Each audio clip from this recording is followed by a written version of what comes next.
Hey everybody, my name is TaoMan, and in this video I will show you how you can simply change your profile picture in a Discord on mobile. So let's start.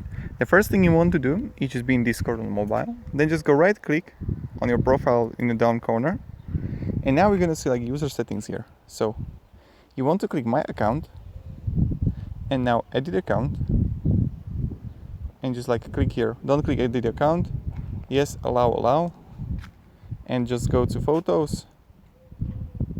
And like, I don't know, choose whatever photo. Like I have the Alan Watts here, upload, and voila. Now save. Again, you go here, Discord, my account, and click on your profile picture. And this is how you do it. If you have any questions, guys, ask me down in the comments. I'm really happy to help you and provide you some guidance, some support. You know how it goes, you know how it works.